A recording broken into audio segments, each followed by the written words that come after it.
వెంకటగిరిలో మన కేటీఆర్ గారి రోడ్ షో ఉంది. ఈ రోడ్ షో సందర్భంగా కొంతమంది మైనారిటీ లీడర్స్ ఉన్నారు ఇక్కడ. ఆ మైనారిటీ లీడర్స్ ని మనం కనుక్కుందాము. బేసిక్ గా కేటీఆర్ గారి షో ఎక్కడి నుంచి మొదలవుతుంది, ఎక్కడ హాల్ట్ అవుతుంది, ఎక్కడ వాళ్ళ ఆయన స్పీచెస్ ఉంటాయి అండ్ ఎక్కడి వరకు వెళ్తుంది అని చెప్పేసి ఇంకా వేరే విషయాలు కూడా తెలుసుకుందాం. भाई नमस्ते साहब. साहब ये अपने केटीआर का शो कहाँ से स्टार्ट हो रहा है, कहाँ खत्म हो रहा है? सब आज हम यहाँ पर वेंकटगिरी एरिया में सब यूसुफगुड़ा डिवीजन है ये. केसीआर साहब की गाड़ी ऐसा आएंगी इंशाल्लाह और यहाँ पर जो है केसीआर साहब की गाड़ी हॉल्ट होंगी और यहाँ पर उनका रोड शो रहेगा और उसके बाद में ये रोड से साहब की एग्जिट रहेगी. तो यहाँ पर ये चौरस्ते पे कितनी देर खड़े होंगे? ये डिपेंड साहब, एक मोस्ट प्रॉब्ली आधा घंटा तो रहेगा साहब, एक आधे का 35 to 40 मिनट्स का रहेगा साहब. ओके, आपको कुछ डू यू फील समथिंग कि केटीआर साहब आज कुछ नया बोलने वाले हैं बोलकर? सब हमेशा केटीआर साहब हमेशा नई बात बोलते हैं साहब, नए लोगों के दिलों में छाए हैं अल्हम्दुलिल्लाह.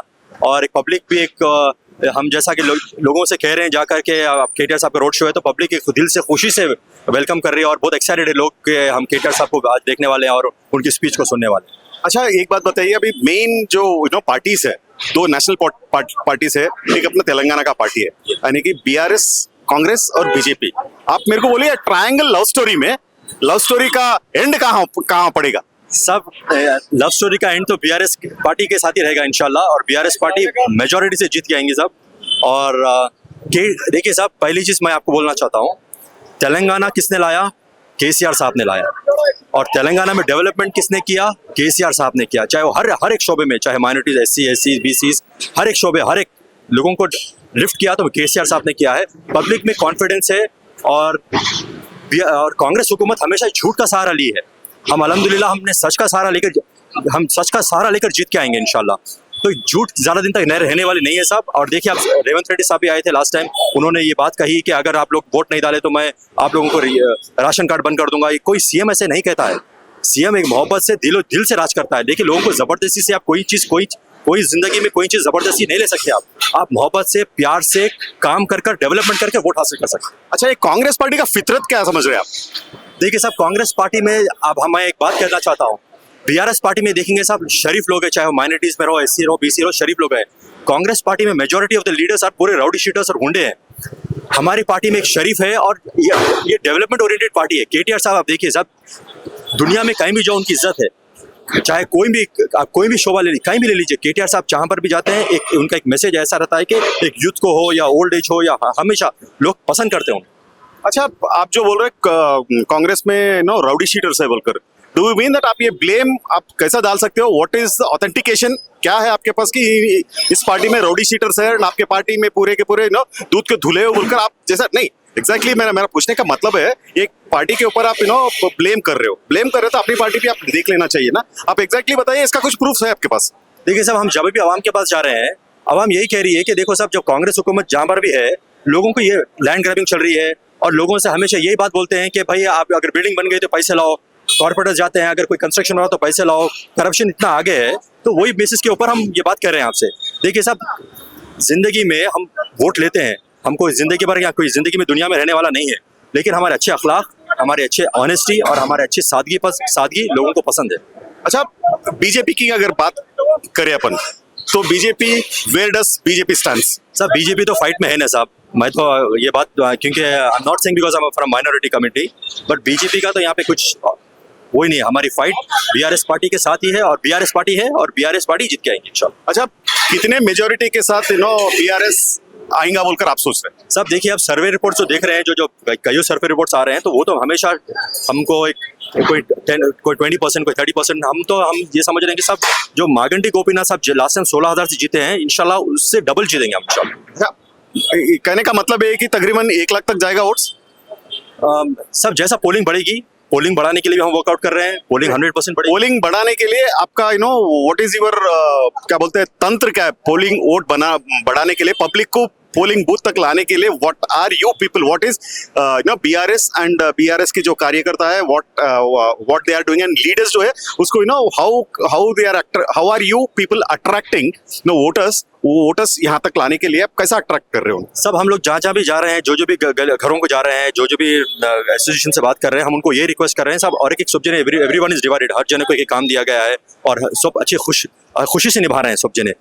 और एक आवाम में भी एक जोश है साहब कि बीआरएस पार्टी को वोट दें और पोलिंग स्टेशन तक आए, पोलिंग बढ़ाएं, ताकि मेन रीजन क्यों है सब लोग पुलिस स्टेशन तक आने के लिए, उनको हाइड्रा को रोकना है।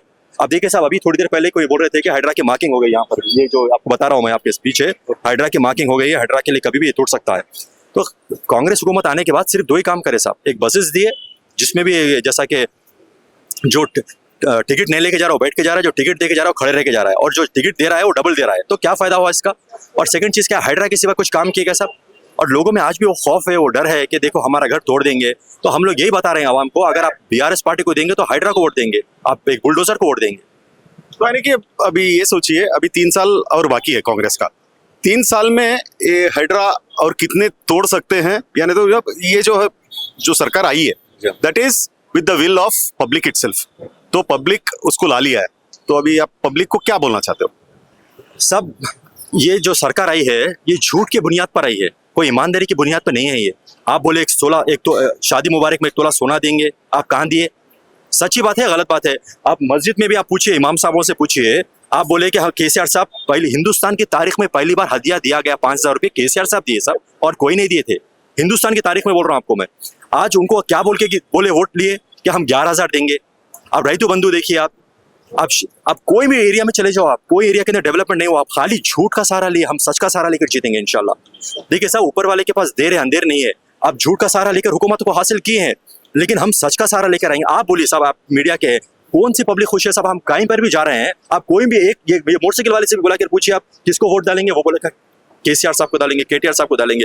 उतना लोगों में एक जोश है, सब जुनून है। अच्छा, मेरा और एक बात है, अभी जो कांग्रेस में नवीन यादव को जो अभी टिकट मिल गया उनको, तो उनका करिश्मा कैसा है? देखिए साहब, नवीन यादव साहब आज तक इलेक्शन नहीं जीते, चाहे वो एमआईएम से कॉर्पोरेटर को खरीदते, रहमत नगर से खड़े कंटेस्ट करे थे, क्यों नहीं जीते? मैं आपसे क्वेश्चन करता हूँ। और कांग्रेस आज एमआईएम से भी लड़े थे, वो नहीं जीते, और जब भी कंटेस्ट करते हैं वो हमेशा हारते हैं। देखिए साहब, एक कैंडिडेट कौन जीतता है? जो आवाम के साथ रहता है, आवाम की खुशियों में अपना साथ देता है, आवाम के मुसीबत में साथ रहता है, डेवलपमेंट पे खड़े रहता है, वो लीडर हमेशा आगे बढ़ता है, आगे जीतता है। मार्केंडू गोपीनाथ साहब ने जिंदगी भर कभी भी जब इलेक्शन लड़े कभी हारे नहीं। क्यों नहीं हारे? क्योंकि उन्होंने डेवलपमेंट के सहारे के ऊपर वोट लिया है। कामयाबी उनके कदम चूमती थी क्योंकि वो मेहनत करते थे। आज इलेक्शन भी क्यों रखा गया है? क्योंकि वो इस दुनिया में नहीं है, उनके वाइफ को दिया गया है। और तेलंगाना, अगर जुबली हिल्स कॉन्स्टिट्यूंसी का भी पॉपुलेशन आप देखेंगे तो 40 to 47%, 48% वुमेन पॉपुलेशन है। तो लेडीज के लिए भी अच्छी बात है ना सर। 50% हमेशा जेंट्स लड़े, एक लेडीज को भी चांस मिल रहा है, और लेडीज भी आगे बढ़ना है, लेडीज को भी काम करेंगे इंशाल्लाह। और मैडम भी जो है इतने एग्रेसिव है इंशाल्लाह। और जहाँ पर भी जा रहे हैं लोग बोल रहे हैं कि सर आप मैडम आप आने की भी जरूरत नहीं है, हम गोपीनाथ साहब ने इतना काम किया, हमको कॉन्फिडेंस है और हम आपको ही वोट डालेंगे। अच्छा, मुझे एक बात बताइए, अभी आवाम के पास से हम लोग जा रहे हैं तो छोटा सर्विस कर रहे हैं पूरा, थोड़े लोग ये बोल रहे हैं कि अरे मागंटी गोपीनाथ साहब थे, उनको पॉलिटिशियन का ऑरा है, उनके पास चेरिश्मा था। ओके, अभी मागंटी सुनीता हाउसवाइफ थी। ओके, अगर जीती तो उन्होंने कैसा राज करेंगे? आई मीन उनको एक्सपीरियंस नहीं है, इसके बारे में आप क्या कहना चाहते हैं? देखिए साहब, मागंटी गोपीनाथ साहब जी भी जिंदगी में एक बार तो पहली बार तो कंटेस्ट करें ना साहब। उनके ऊपर ये एलिगेशन थे कि तुम गोपीनाथ साहब क्या करेंगे काम। जब तक हम किसी को देखेंगे नहीं काम करते हुए या किसी को वोट देंगे नहीं तो कैसा पता चलेगा हमको एक चांस देना है। देखिए साहब, कोई भी नहीं चाहता हारना। अभी इलेक्शन आप बोले वैसा, फिर 3 साल में इलेक्शन से, अभी 2 साल हो गए, फिर 3 साल में इलेक्शन आ गया। तो अब ये इलेक्शन जो है आपको लास्ट के 3 साल आप कैसा काम करेंगे वो नेक्स्ट इलेक्शन बताएगा, असेंबली इलेक्शन। और कोई भी कैंडिडेट कोई भी रहो, और हमारे पास केसीआर साहब है, केटीआर साहब है बैकअप के लिए, एक पूरी बीआरएस की टीम है, एक ऑर्गेनाइजेशन है, एक बड़ा ऑर्गेनाइजेशन जो पीछे काम करता है मैडम के साथ भी। और मैडम को भी खुद मालूम है अगर हम काम नहीं करेंगे, डेवलपमेंट नहीं करेंगे तो आगे फिर 3 साल के बाद फिर वोट मांगने कैसा जाएंगे। तो एग्जैक्टली आप जो ये बात बोल रहे हैं, ये नवीन यादव को भी सूट होता ना। एग्जैक्टली आप जो बात बता रहे हैं, अगर आप इर्रेस्पेक्टिव ऑफ पार्टीज, एग्जैक्टली नवीन यादव भी लास्ट टाइम 2-3 बार कंटेस्ट किए हैं, एक बार 25,000 वोट्स आए हैं उनको। तो अगर पब्लिक ये अगर हाँ भाई एक बार नवीन यादव को भी चांस दे सकते हैं बोलकर पब्लिक, वही एक्चुअली पब्लिक ने नवीन यादव यही बात पे जा रहे हैं। तो इसके बारे में क्या बोलना चाहते? देखिए साहब, आवाम अभी आजकल सोशल मीडिया बहुत स्ट्रांग है। आवाम ये की चीज़ देखती है कैंडिडेट कैसा है। एक आप बोलिए साहब, एक लेडी को खड़ा करेंगे, आप एक जेंट्स को खड़ा करेंगे। एक लेडी जो है अच्छे घर की है, जिसके हस्बैंड की एक हिस्ट्री है, जिसने आवाम के साथ काम किया है। और 3 साल तो हकदार तो कौन थे साहब? 3 साल में मागंटी गोपीनाथ साहब ही थे ना साहब। आज उनका देहांत होने से उनका राइट है वो एक्चुअली, क्योंकि यानी कि आप सिंपैथी वोट्स गिरेंगे बोलकर सोच रहे हैं क्या? सिंपैथी वोट्स के ऊपर मैं वो नहीं कर रहा हूँ साहब। हमारी पार्टी का डेवलपमेंट है, हमारी पार्टी ने काम किया है। आज ये सीमेंट की रोड आप दिख रहे हैं, रोड से दिख रहे हैं, बीआरएस पार्टी ने काम किया है, मागंडी गोपीनाथ साहब ने काम किया, वो हक से हम वोट पूछ रहे हैं। ओके, सो लास्ट में एक बात बोलिए, बीआरएस 14 तारीख को कितने कितने वोटों से जीत सकती है बोलकर आप कॉन्फिडेंस के साथ आपका कॉन्फिडेंस क्या कह रहा है? This is the last one. BRS को कितने आएंगे, कांग्रेस को कितने आएंगे, बीजेपी को कितने आ सकते हैं? सब लास्ट टाइम जो BRS 16,000 majority approximately I am saying, तो इंशाल्लाह दिस टाइम 40,000 से 50,000 की मेजोरिटी तो लाने का तो हर वोकर में कॉन्फिडेंस है कि इंशाल्लाह हम लोग जीत तो गए। इंशाल्लाह हमको वो डाउट नहीं है कि हारेंगे जीतेंगे। हम बीआरएस पार्टी जीत गए। We have cross. ये बोल रहे हैं कि you are almost all on that seat. Yes, बैठना बाकी है। बैठना बाकी है सब। We have already cross this thing. खाली हमको मेजोरिटी के लिए we are working out it. इंशाल्लाह हमको कॉन्फिडेंस है, हम इंशाल्लाह ये टाइम डबल मेजोरिटी लाएंगे। और हम केटीआर साहब को बताएंगे, जब बीआरएस का वर्कर जब ग्राउंड में निकलता है तो कामयाबी उसके कदम चूमती है। तो आप लास्ट में ये बोलिए कि I mean Sunita madam seat पे बैठ के जुबली का जिलेबी खाएंगे बोलकर। इंशाल्लाह बराबर से जलेबी भी खाएंगे और हैदराबाद की बिरयानी भी खाएंगे।